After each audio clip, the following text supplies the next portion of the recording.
What you're about to hear should never have come to light. I can't reveal my name or show my face, for my own safety and yours. What I'm about to tell you is something that NASA, the United States government, and an entity I'd rather not name have kept in the shadows for decades. That recent news, the one that mentioned the discovery of a rock called Shergotite on Mars, it's a complete fabrication. NASA made it up to distract humanity, to cover up something much darker that they don't want anyone to know about. Mars isn't just a dead desert. It's inhabited, and I'm not talking about microbes or fossils. I'm talking about a race of beings that we should never have discovered. But don't misunderstand me. My purpose isn't to warn you about a simple conspiracy, but to reveal a truth so disturbing that once you know it, there's no going back. For over 30 years, I worked as an aerospace engineer at NASA. I spent more time surrounded by cables, screens, and space transmissions than with my own family. My days started early, before the sun peeked over the horizon. I'd arrive at the facilities, nod a greeting to the security guards, and walk down the long corridors to my office, where an endless succession of data awaited me. Reviewing transmissions, analyzing readings, interpreting images, that was my world. Many envied my position, but I felt something was deeply wrong. The interactions with my colleagues were brief, formal, almost mechanical. We talked about ongoing projects, discussed the progress and expectations of missions, but we rarely deviated from the script. There was an atmosphere of secrecy that enveloped everything, a kind of invisible barrier that no one dared to cross. We knew how far we could ask, how far we could inquire. It was as if we were all actors in a play, following a script we couldn't alter. But it was precisely in that routine, in that constant repetition, where I began to notice the first signs that something didn't fit. The transmissions from Mars had always been our direct connection with the rover. Images, atmospheric data, chemical analyses, everything came through those transmissions. For years, I had reviewed that data without questioning its authenticity. But then the anomalies began to appear, small cuts in the transmissions that had no logical explanation, readings that vanished from the records as if they had never existed, images that seemed to have been manipulated, edited to hide something. At first I thought they were technical errors, system failures, natural interference. But the more I reviewed them, the clearer it became that they weren't failures. They were deliberate omissions, subtle manipulations that only someone with years of experience could detect. And the most disturbing thing was that no one else seemed to notice, or if they did, they preferred to keep quiet. What was really happening on Mars? Why was there information that seemed to be deliberately hidden? It was during one of those routine reviews when it happened. I was reviewing a set of images sent by the rover, landscapes of Martian valleys and rocks that at first glance didn't seem to contain anything out of the ordinary. I was passing one image after another with almost automatic efficiency, until one of them made me stop dead in my tracks. At first I thought my eyes were playing tricks on me, but the more I looked at the image, the clearer it became. There, on the ancient horizon, right at the edge of the frame, was a figure. It wasn't a rock or a shadow created by the sunlight. It was something else, something vaguely humanoid. The shape was slender, taller than an average human, and was covered by what appeared to be an exoskeleton similar to an insect's shell. The figure was standing still, looking towards the horizon, as if observing something in the distance. My heart began to race. I knew I wasn't seeing a simple artifact or optical illusion. This was real, too real, but as soon as the image had appeared, it vanished. The screen flickered, and in an instant the figure was gone, replaced by a generic shot of the Martian landscape. I tried to go back, to retrieve the image, but it wasn't in the history. It was as if it had never existed. I had to recover that image. I had to know what that figure was. Without thinking twice, I started searching through the archives, accessing databases I normally didn't have permission for. I was determined to find that image, to understand what I had seen. I spent hours trying to recover the file, using every trick I knew to access the deepest records. But no matter how hard I tried, the image remained unreachable. It was as if someone had completely erased its existence. And the more I tried, the more convinced I became that there was something or someone who didn't want me to see it. That's when I felt it. A presence behind me, watching me. I turned around quickly, and there he was. My supervisor, standing in the doorway of my office with a cold, calculating expression on his face. There was something in his eyes that made me feel as if I had been caught doing something forbidden, something dangerous. For a moment, neither of us said anything. The silence in the room was suffocating, broken only by the distant hum of the machines. My heart was pounding, expecting a reprimand, a rebuke, maybe even dismissal for having tried to access restricted areas, but what came next was even more disconcerting. "Well, so you figured it out," he said with an unsettling calmness, a slight smile that didn't reach his eyes. I didn't know how to respond. My mind was trying to find an excuse, an explanation that would sound credible. But before I could open my mouth, he raised a hand, indicating me not to say anything. "Come with me," he said, turning on his heels and walking towards his office. "We have a lot to talk about." My legs felt like lead as I followed him. Each step echoed in the empty hallways. Each meter I walked made me feel like I was entering a terrain from which I couldn't return. He closed the door behind me with a click that sounded too definitive and indicated that I should take a seat. I observed his face as he settled into his chair and noticed a weariness in his eyes that I hadn't perceived before. It was as if he carried the weight of years of silence, of secrets too dark to share. But now, for some reason I still didn't understand, he was about to break that silence. "What I'm going to tell you," he began in a grave voice, "isn't in the books or the archives. It's the kind of truth that isn't documented, because if it were, it could destroy everything we know." I felt a chill run down my spine. I nodded without saying anything, waiting for him to continue. "The discovery you saw," he said, leaning forward, "wasn't an accident. In fact, it wasn't a discovery at all. What you caught in that image is something we've known about for a long time, something that has been carefully hidden from everyone, even from most of those who work here." I looked at him intently, trying to process what he was saying. I knew there was something on Mars, but I never imagined it would be so big, so dangerous. "Let me tell you a story," he continued. "Many years ago, before I joined NASA, I served in the Air Force. I was young, idealistic, and believed in the values of my country. It was in 1958, at the height of the Cold War. One night we received an urgent call, a mission in the Nevada desert.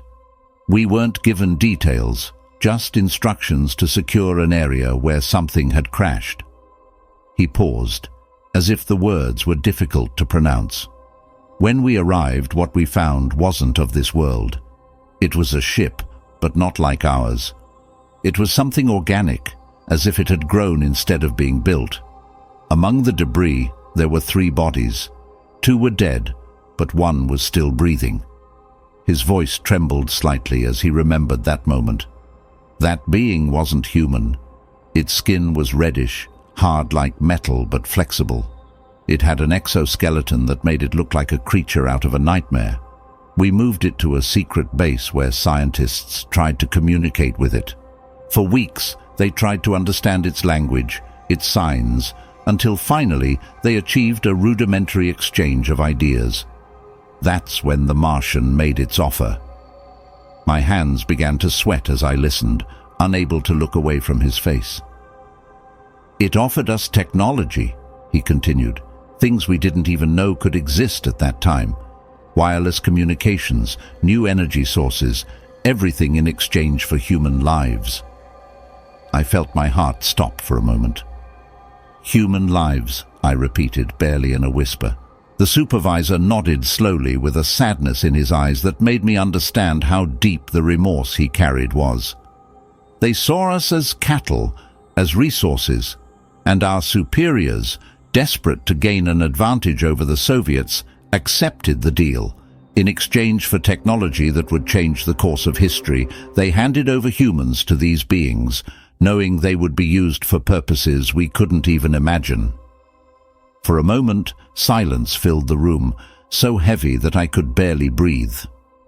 "Since then," he said finally, "we've kept that agreement secret. The technological advances you've seen in recent decades didn't come from the human mind. They were gifts from those beings, paid for with human lives. And the most terrifying thing of all is that we never know how many more we'll have to sacrifice before they decide we're no longer useful." I wanted to say something, but the words choked in my throat. Everything I thought I knew, everything I had defended as the pinnacle of human ingenuity, was crumbling before me. "The discovery you saw," my supervisor continued, "is just the tip of the iceberg. Mars isn't the desolate planet they've made us believe. It's their home, a refuge beneath the surface where they've continued to develop, away from our gaze. And what you saw, that figure, is proof that they're much more advanced than we could imagine."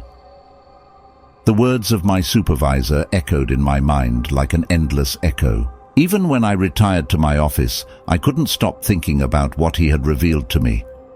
In the hours and days that followed, I tried to resume my usual routine, but everything had changed. The data I used to review with an analytical and detached mind now seemed full of secrets and lies. Each transmission, each reading, each image from Mars made me wonder how many lives had been sacrificed to obtain them. The impact of the discovery was so profound that I could barely concentrate. My colleagues noticed my state, but I avoided their questions with vague and evasive answers. I couldn't share what I knew. The risk was too great. My supervisor, perhaps understanding my need to know more, gave me access to a set of classified files that until then had been out of my reach. It was a kind of tacit permission, a door that he himself had decided to open for me. I knew that what I was going to find there wouldn't bring me peace, but curiosity, or perhaps desperation, pushed me to continue. The files were vast, a labyrinth of documents, images, and recordings that detailed decades of secret collaboration between Earth governments and the inhabitants of Mars. Each file I opened plunged me deeper into an abyss of horror. The first file I found was an old black-and-white recording that showed the first attempts at communication with the being captured in Nevada in 1958. The scientists spoke in whispers, as if they feared being heard, while they tried to decipher a language that didn't belong to this world. The being, with its metallic skin and exoskeleton, emitted sounds that didn't resemble anything I had heard before, but the most disturbing thing was when they finally managed to understand its proposal: technology in exchange for human lives. Each file I reviewed took me further into that horror story. The most recent recordings I reviewed were a panoramic view of what they called human farms. The term itself was disturbing enough, but what the screen showed was much worse. In a vast underground cavern, illuminated by a dim, reddish light that didn't seem to come from any natural source, endless rows of metal cages extended.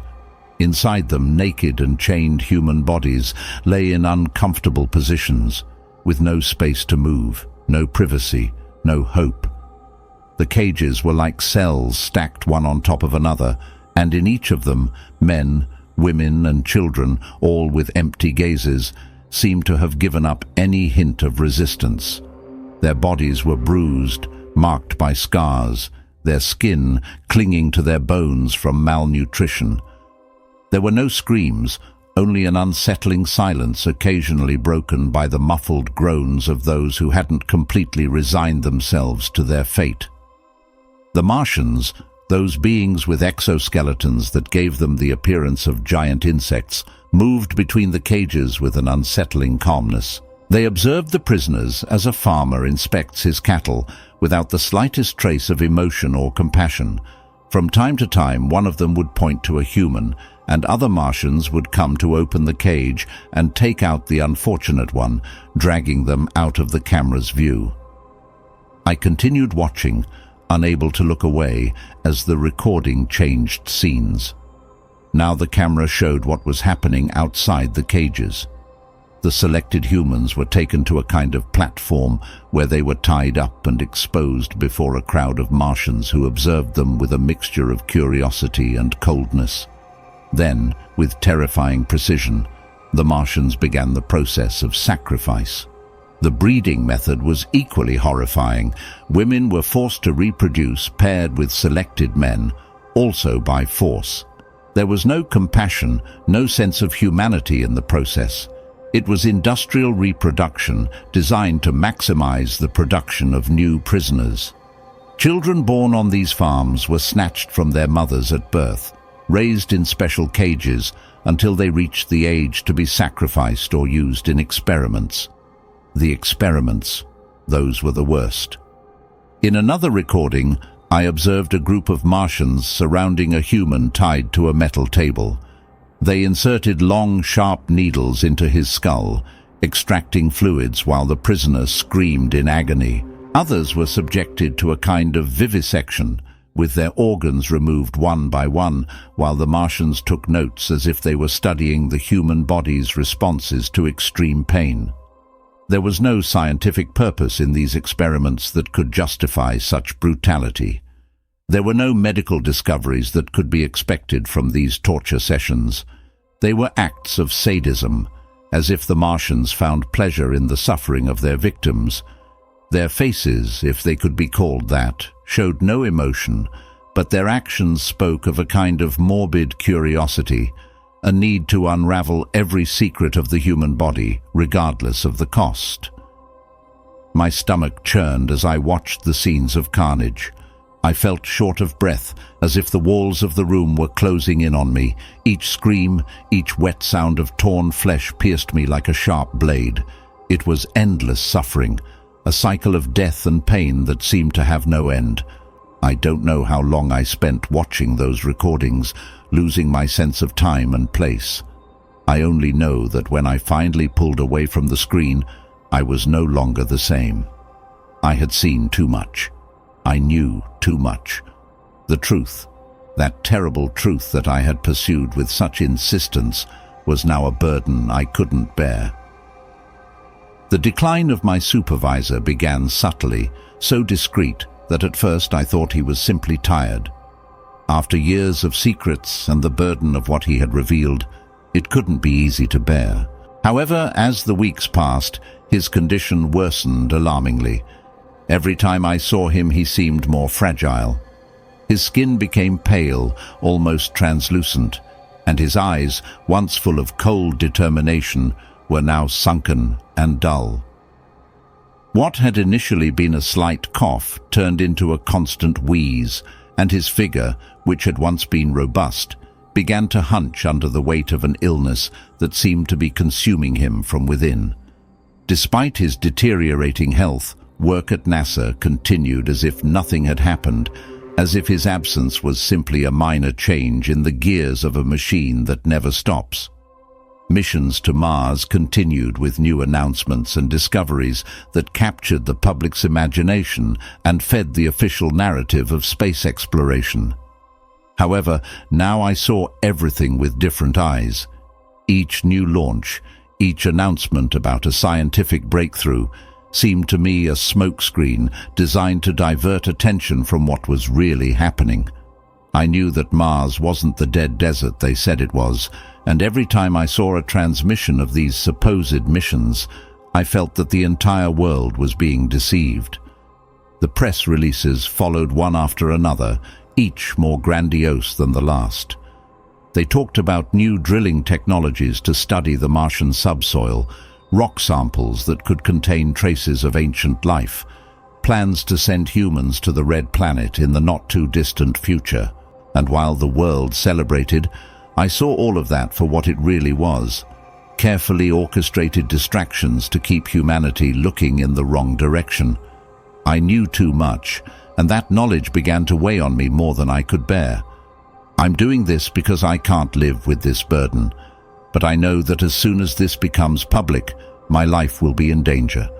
By the time you see this video, I may have already disappeared, like so many others before me. But if that happens, I want you to know that it wasn't an accident. It wasn't a coincidence.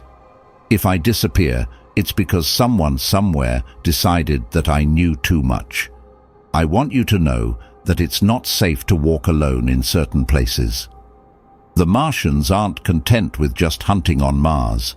They've been operating on our planet for years, taking advantage of the darkness, the isolated forests, the abandoned roads.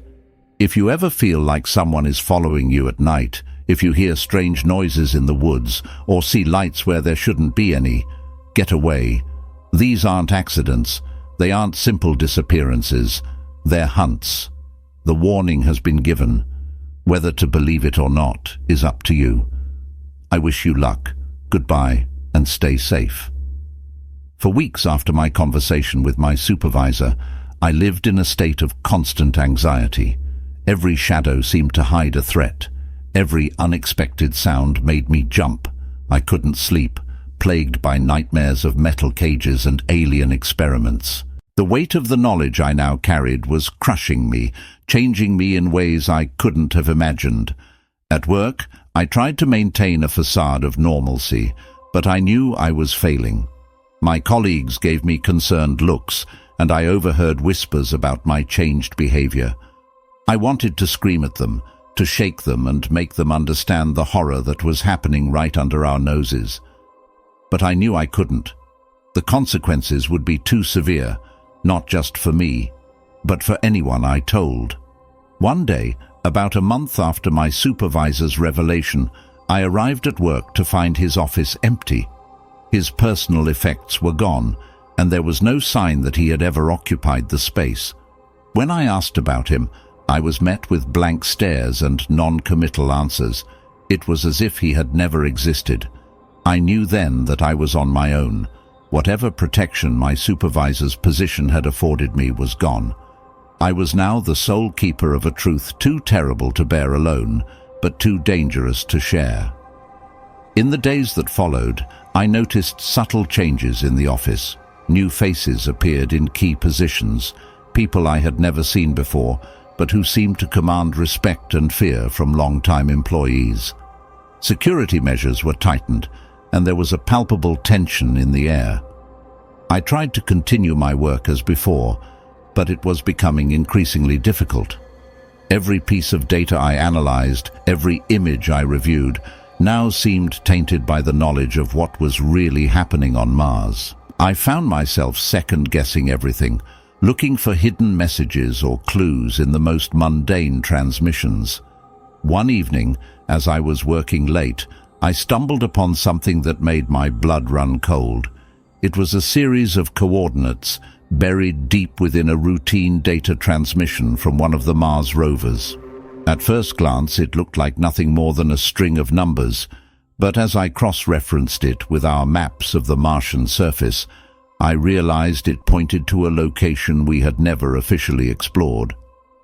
With shaking hands, I pulled up the satellite imagery of the area. What I saw defied explanation. There, in the middle of what should have been barren Martian desert, was a structure. It was massive, easily the size of a small city, and it was clearly not natural. The geometry was too perfect, the lines too straight. This was something built by intelligent beings. I quickly downloaded the images to a secure drive, my heart pounding in my chest. I knew I had just stumbled upon something I was never meant to see. As I was about to log out of the system, a message popped up on my screen. "We see you. Stop now." Panic gripped me. They knew. Somehow they knew what I had found. I grabbed the drive and ran, not even bothering to shut down my computer. As I raced through the corridors, I could hear footsteps behind me, getting closer with each passing second. I managed to make it to my car, my hands shaking so badly I could barely get the key in the ignition. As I peeled out of the parking lot, I saw figures emerging from the building, their inhuman silhouettes illuminated by the streetlights. For hours I drove aimlessly, constantly checking my rear-view mirror for signs of pursuit. My mind was racing, trying to process what I had seen and figure out what to do next. I knew I couldn't go home. That would be the first place they'd look. I needed a plan. As dawn broke, I found myself in a small town I didn't recognize. I parked behind a dilapidated motel and tried to gather my thoughts. I had evidence now, real, tangible proof of the Martian presence and the conspiracy to hide it. But what could I do with it? Who could I trust? I spent the next few days moving from town to town, never staying in one place for more than a night. I used cash only, avoided cameras, and tried to blend in as much as possible. All the while I was working on a plan to get the truth out. I couldn't go to the media. They were too easily controlled, too easily silenced. The government was out of the question for obvious reasons. I needed a way to reach people directly, to bypass the traditional channels of information. That's when I decided to create this video. I knew it was risky, that it might cost me my life, but I couldn't stay silent any longer. The world needed to know the truth, no matter the consequences. As I sit here now, recording this message, I can't help but wonder if it's already too late. Have the Martians already infiltrated our society to such an extent that we're beyond saving? Are we nothing more than cattle to them, a resource to be exploited until we're no longer useful? But I have to believe that there's still hope. That if enough people learn the truth, we can fight back. We can reclaim our planet and our future. To those of you watching this, I implore you, don't dismiss this as the ravings of a madman. Look around you. Question everything. The signs are there if you know where to look. Remember the unexplained disappearances that have been increasing over the years. The leaps in technology that seem to defy our understanding of physics. The strange lights in the sky that are quickly explained away or forgotten. It's all connected. And to those who might be thinking of coming forward, of revealing what they know, be careful. The forces aligned against us are powerful and ruthless. They will stop at nothing to keep their secret. But we can't let fear silence us. The future of humanity depends on the truth coming to light. As I prepare to release this video, I know that my days are numbered. By the time you see this, I may already be gone, captured, killed, or worse. But if my sacrifice means that others will wake up to the truth, then it will have been worth it. I've hidden copies of all the evidence I've gathered in secure locations around the country. If anything happens to me, that information will be automatically released. It's my insurance policy, my way of ensuring that the truth will come out, one way or another. To my family, if you're watching this, I'm sorry. I'm sorry for the pain and uncertainty I've put you through. Know that everything I've done to protect you and to secure a future for all of us. To my colleagues at NASA, those who are genuinely in the dark about what's happening, I don't blame you. The deception runs deep, and it's designed to keep even those on the inside from seeing the full picture. But now that you know, you have a choice to make. Will you continue to be part of the lie, or will you stand up for the truth? And to the Martians, if you're monitoring this, know that we won't go quietly.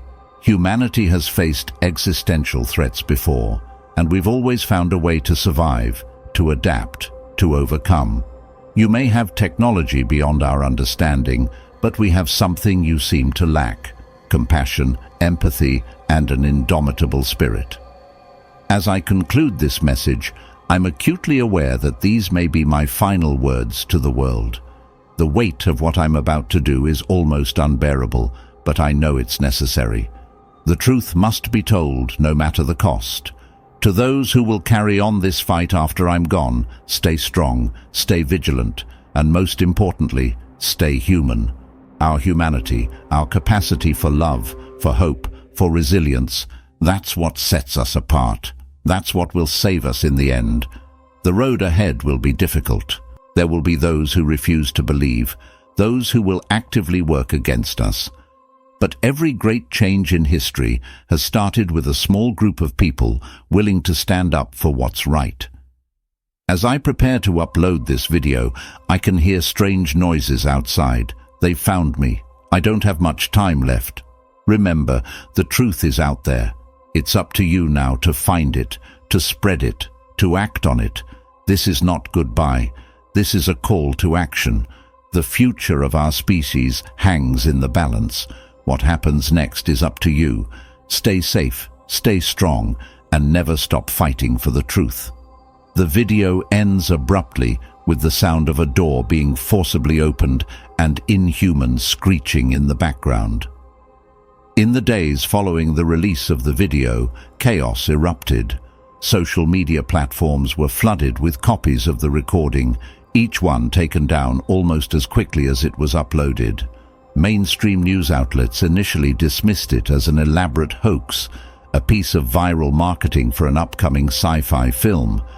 But as more people watched the video, questions began to arise. Internet sleuths started digging into the background of the man in the video, cross-referencing his claims with publicly available information. To everyone's surprise, much of what he said checked out. The NASA employee he claimed to be did exist and had indeed disappeared without explanation just weeks before the video surfaced. Governments around the world scrambled to contain the situation. Official statements were released, denouncing the video as fake news and urging citizens to remain calm. But the cat was out of the bag. The seed of doubt had been planted in the minds of millions. Conspiracy theorists, long dismissed as crackpots, suddenly found themselves thrust into the spotlight. Their past claims about alien presence on Earth were re-examined with new eyes. Some of their predictions, once thought outlandish, now seemed eerily prescient. As public pressure mounted, cracks began to appear in the official narrative. A low-level NASA employee, inspired by the video, came forward with corroborating evidence. She provided internal documents that hinted at a massive cover-up, though she claimed not to have known the full extent of it until seeing the viral video. The scientific community was thrown into turmoil. Many dismissed the claims outright, citing the lack of peer-reviewed evidence. But others began to re-examine past data with a new perspective. Anomalies in Mars rover transmissions, previously attributed to equipment malfunction or natural phenomena, were scrutinized with renewed interest. Meanwhile, reports of strange sightings and unexplained disappearances skyrocketed. Whether this was due to increased awareness or an actual uptick in activity was unclear. But the fear was real.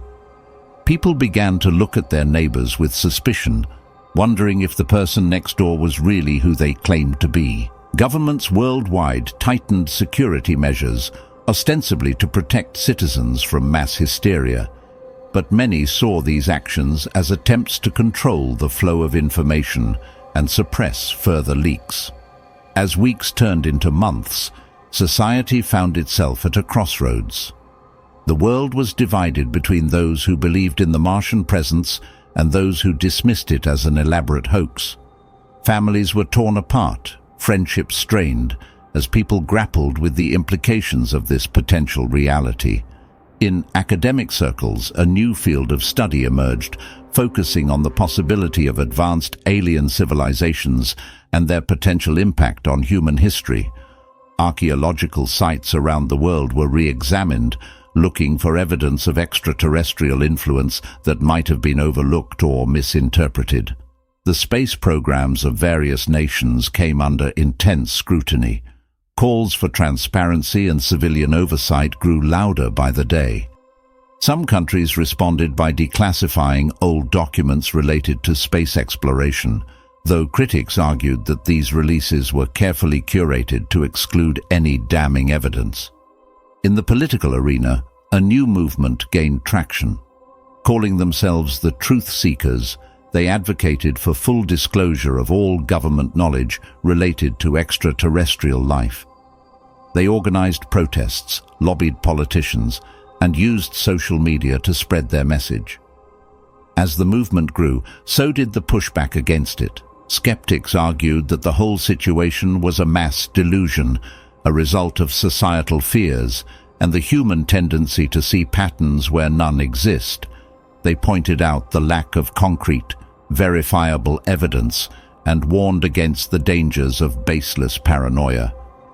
The man from the video, the whistleblower who had started it all, was never found. Some claimed he had been silenced by the government, others that he had been taken by the Martians. A few even suggested that he had never existed at all, that the whole video was an elaborate deepfake designed to destabilize society. As the years passed, the initial furor died down, but the questions remained. The world had changed irrevocably. People looked at the night sky differently now, with a mixture of wonder and fear. The idea that we might not be alone in the universe, that we might in fact be at the mercy of a far superior civilization, had taken root in the collective consciousness of humanity. Whether this new awareness would lead to our salvation or our downfall remained to be seen. But one thing was certain: the comfortable illusion of human supremacy in the cosmos had been shattered. We were faced with the possibility that we were not the masters of our own destiny, that our future might be determined by forces beyond our comprehension or control. As I sit here now, years after first encountering that fateful video, I can't help but wonder about the man who risked everything to bring this truth to light. Was he a hero, a madman, or something in between? And more importantly, was he right?